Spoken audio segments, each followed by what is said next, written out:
Okay, so this is another afternoon. I want to say greetings, Wednesday afternoon greetings to our faithful audience. And it's been a while since I've been on, but I also have a special guest on with us this evening, our dear friend John Lawyer.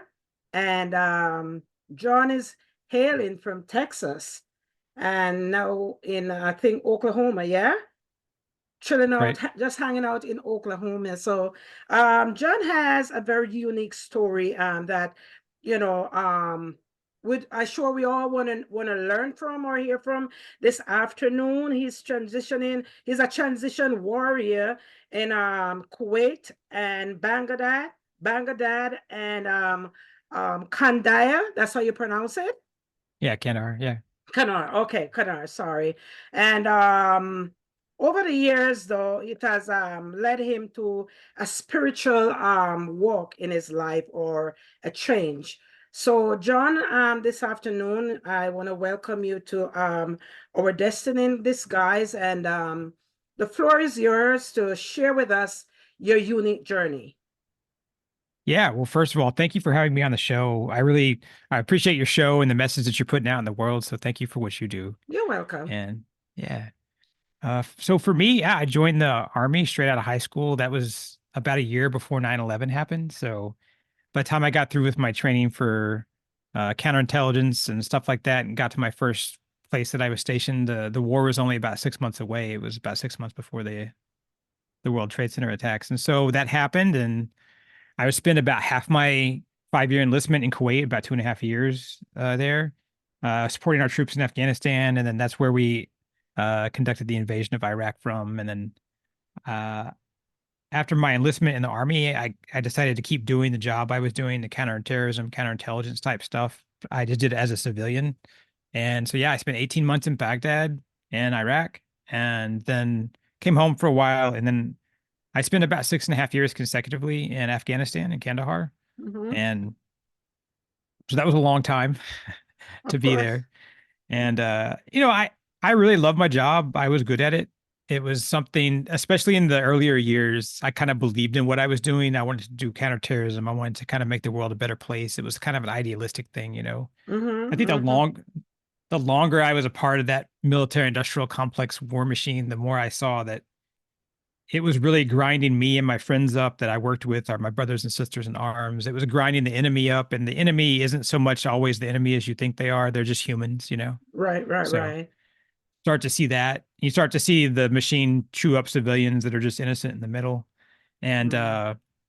so I think the longer I was a part of it, the harder it got to do the job. I still did my job. I still, accomplished the mission and all that kind of stuff. But it got where it just, bothered me more and more over the years. And then I guess out of the first 15 years of my adult life, I would have spent 12 of those years in combat zones.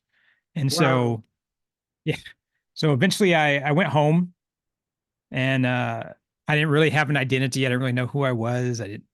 I was lost, and I knew I needed to heal, but I didn't really know how to do that. And so Hmm. that was about 2015. And I think I was kind of just lost for about 7 years, where I didn't really know where to go or what to do. And then about 2.5 years ago, I had this moment of like spiritual kind of clarity or understanding, where I kind of realized the oneness of the universe, that we're all connected, that this very loving kindness, warm thing. And I understood what my higher purpose was, which is to help people kind of help themselves find their wholeness inside and share my journey and let people share their journey with me. And I knew I wanted to start some online nonprofit spiritual community, and go and have conversations like you and I are having today. Oh, so okay. So what I'm hearing is that even through the noises in Iraq and Baghdad, there was a voice speaking in the background in your, what you said, in your subconscious mind or your mind, that there's more to this. I love my job, but there's more out there for me to do. Is that the case? Yeah, I think it was subconscious. I didn't realize that I was on a spiritual path kind of before I had my moment years later. But I think there were all these things that happened to me, including in the desert at war, that was like There's something different for you. There's something uh, that isn't this. It's something better. It's something more light. And so, yeah, I think that there was something in my subconscious mind that did speak to me. Absolutely. Okay. Was it hard for you to make that transition over? I think once I had my moment of clarity or my awakening or whatever we call it, in September, it was around September of 2021, so 2.5 years now, or more, give or take. It was easy. It was everything made sense to Hmm. me. And so it made life easier. It made life more calm and more peaceful. And uh I was able to kind of align my mind, body, and soul together and walk every day in alignment with myself, which I think is a kind of a beautiful thing. And so yeah, it's been a very peaceful experience for me. Awesome. So what is most important about living your higher purpose? What is, like, if you want to break it down, what is the Yeah, most important? Mhm. I love talking about higher purpose or dharma as the Hindus call it. It's I think our higher purpose is individual to us. We each have our own higher purpose here in this world.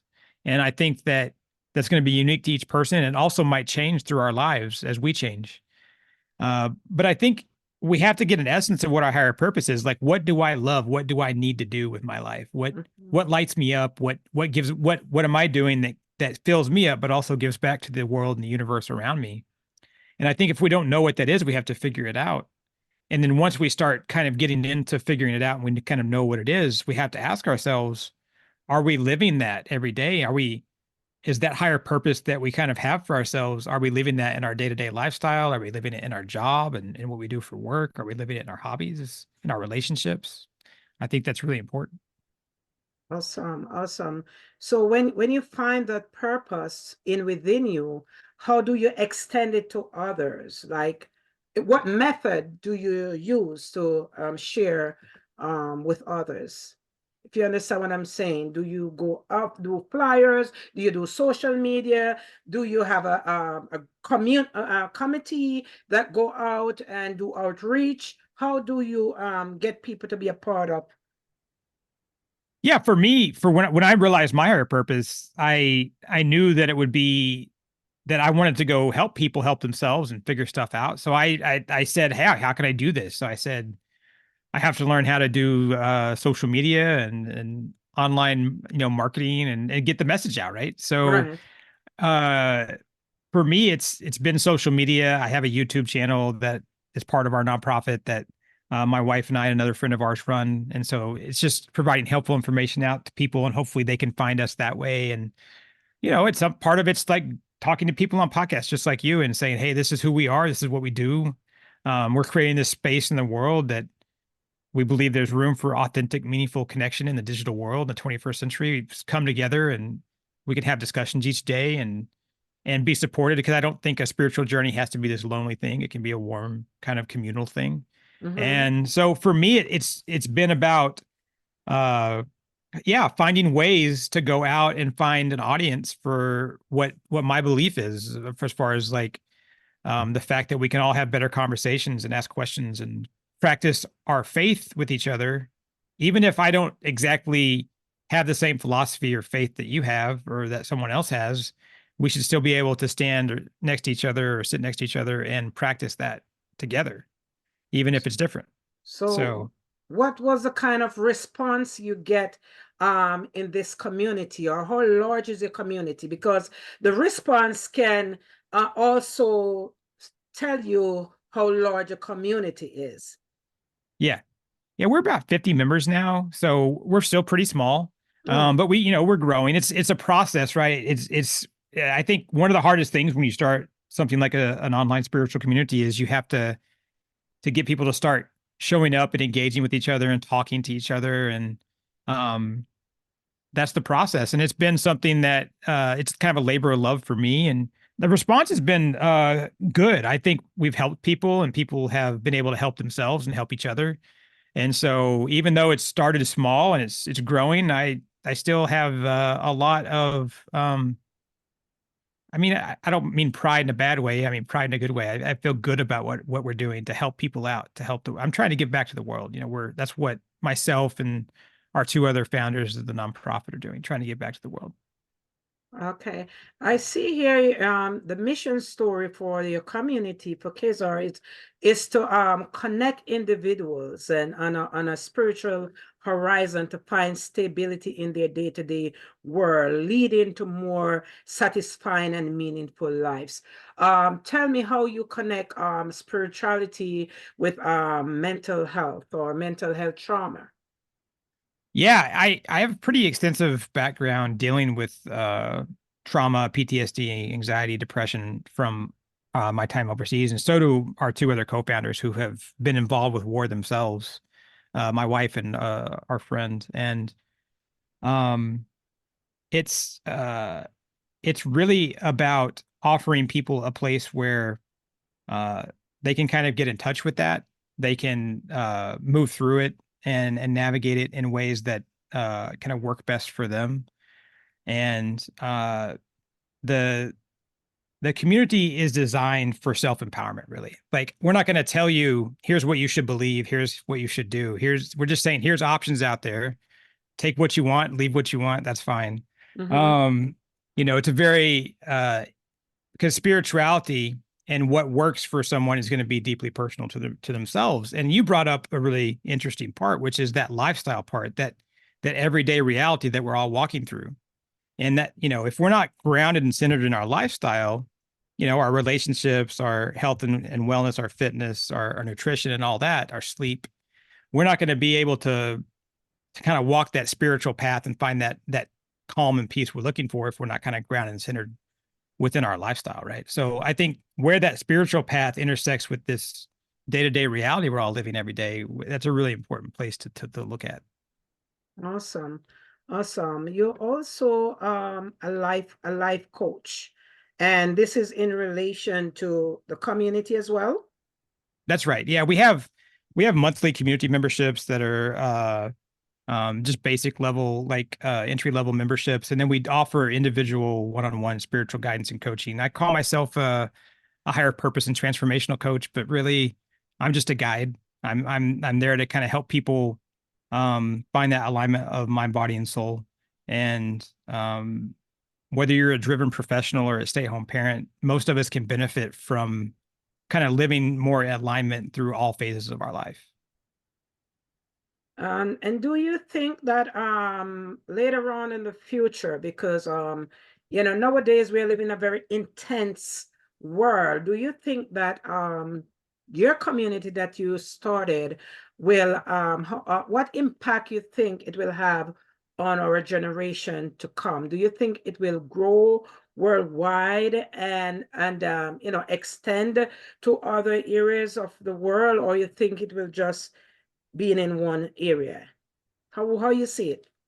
That's a beautiful question. You know, I, I hope that it grows because I have a message for myself that's loving kindness. I want to have a message of loving kindness for the world. I want people to love themselves. If I could have one message for people, it's for them to love themselves completely. Because I don't think we always teach that for our society in our society.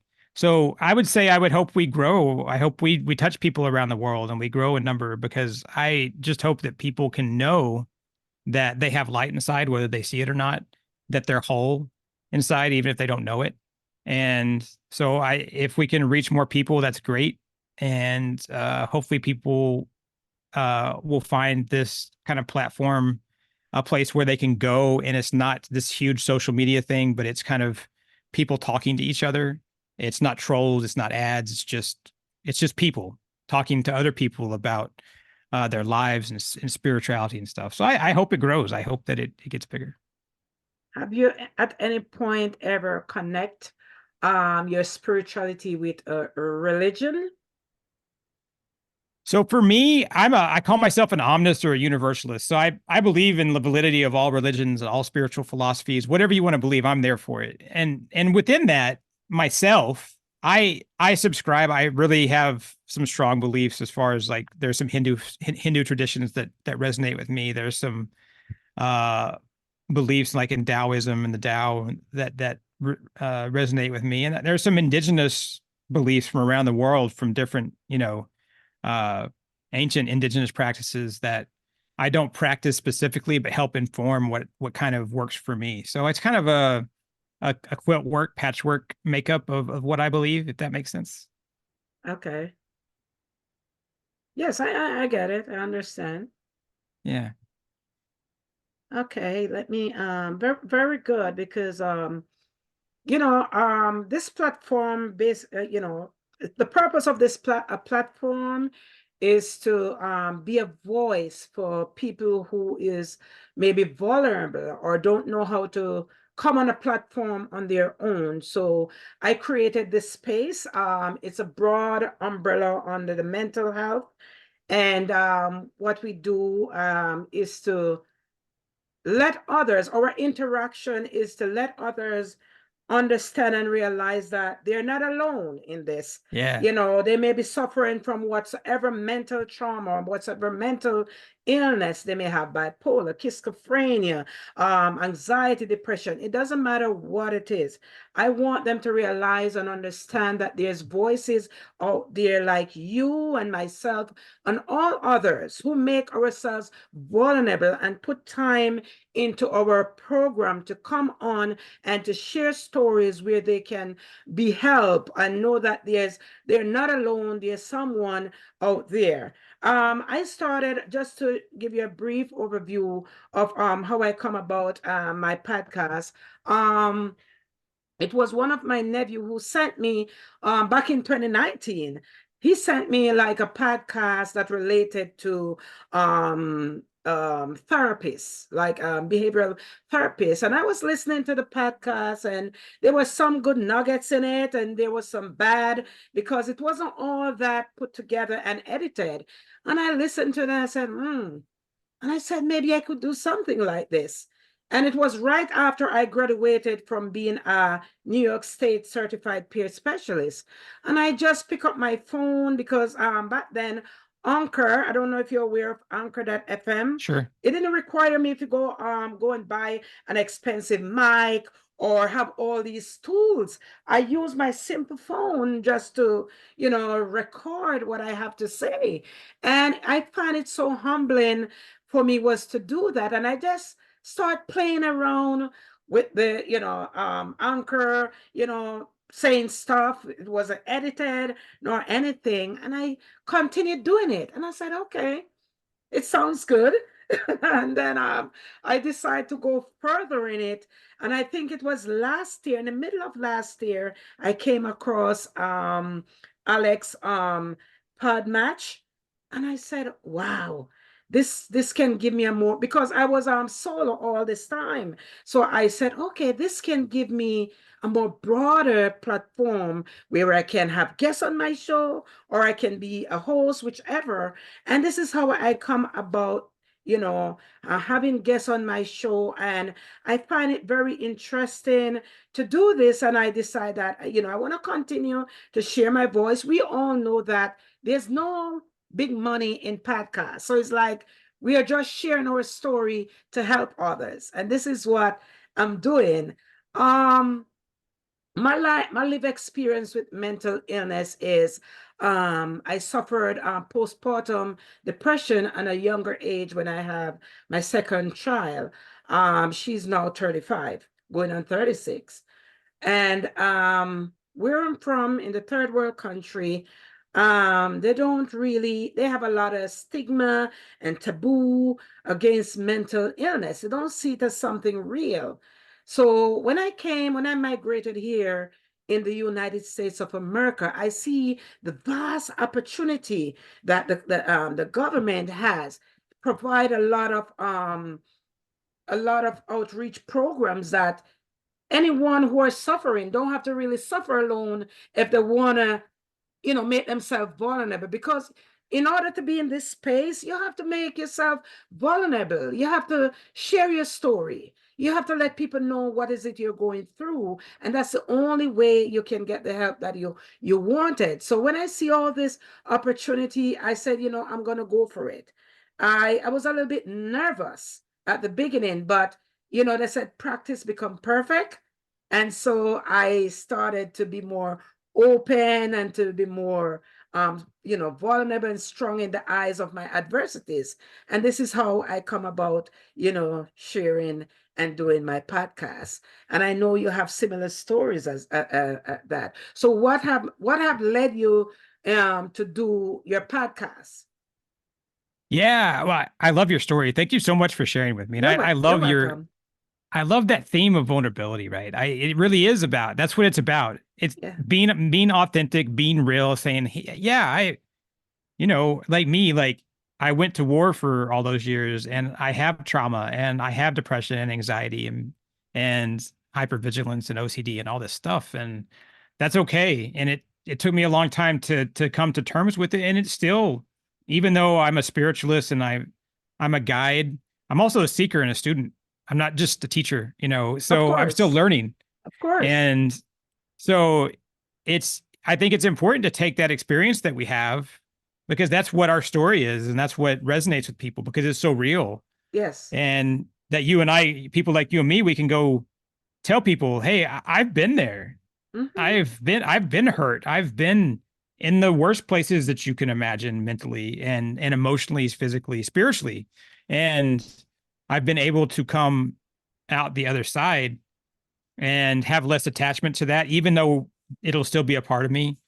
So yeah, I think it's a beautiful thing for people to be able to say, I've been here, I've done this.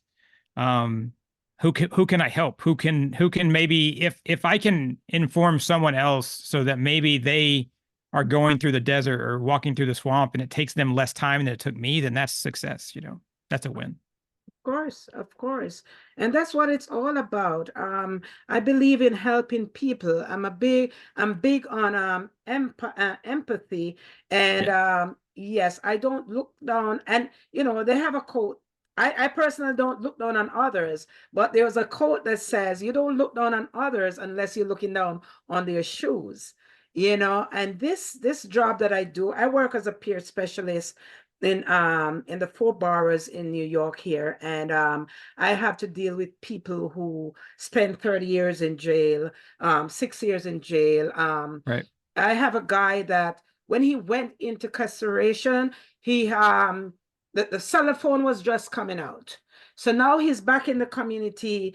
He's trying to adjust to using cell phones, metro cards, and all these things because he was away for so long. There's people who are struggling with all sort of mental illness. There's people who are homeless that I have to go and see on the street wherever these clients are, wherever their encampment ground is. That's where we go and bring the service to them.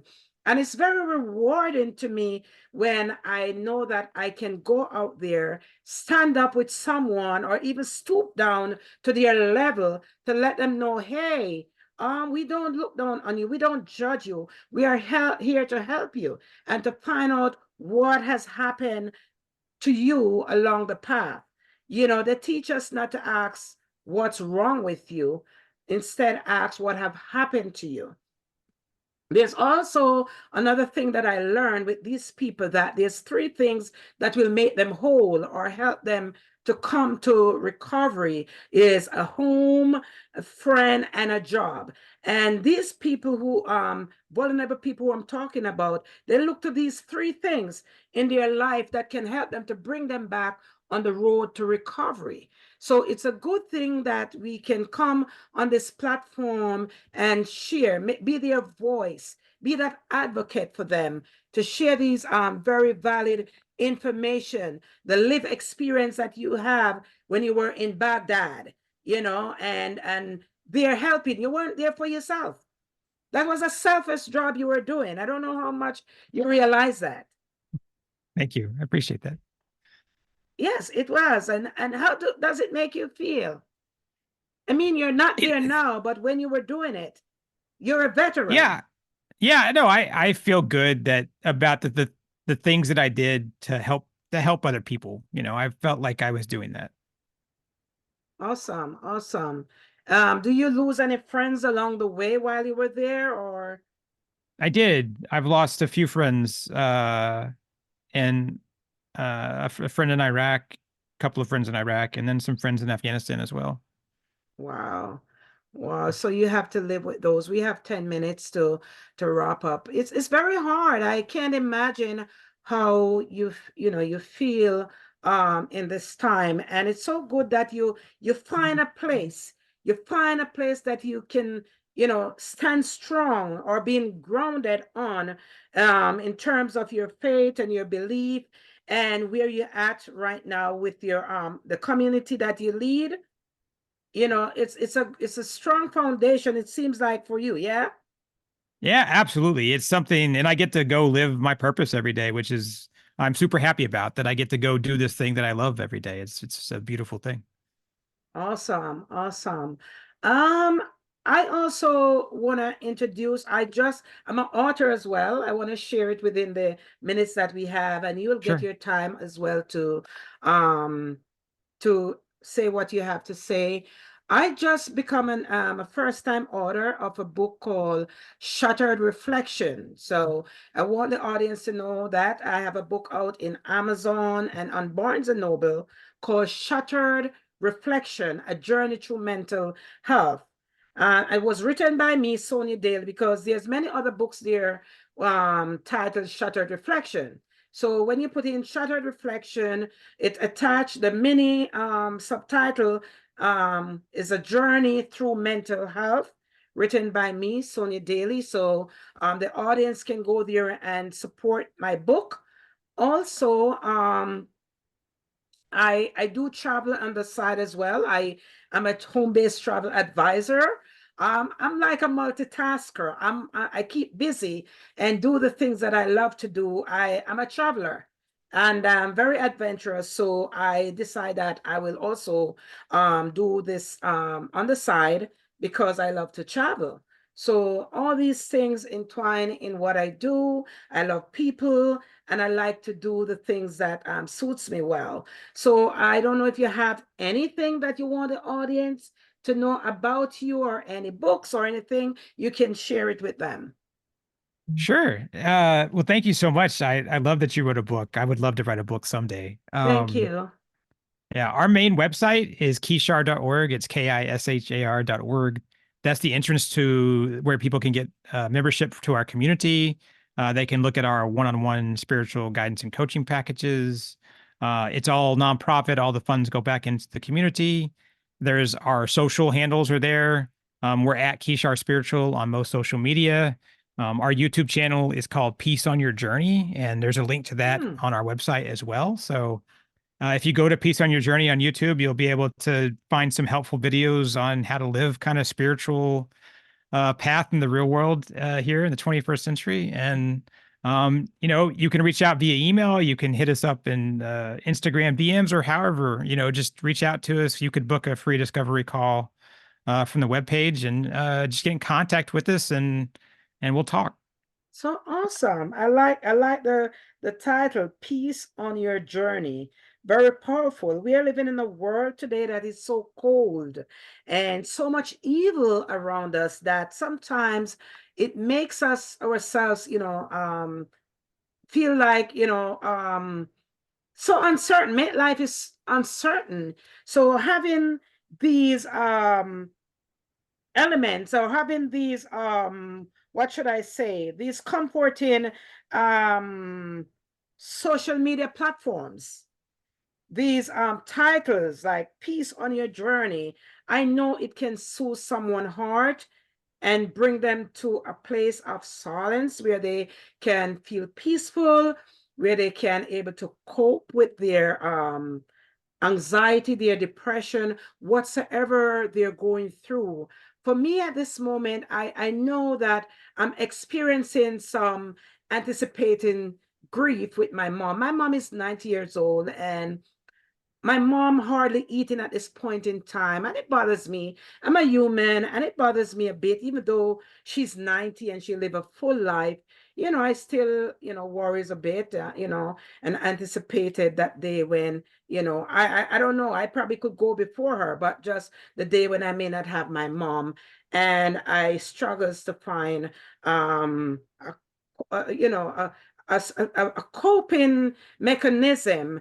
And even though I'm here and I'm able to speak and to encourage others, we too need encouragement.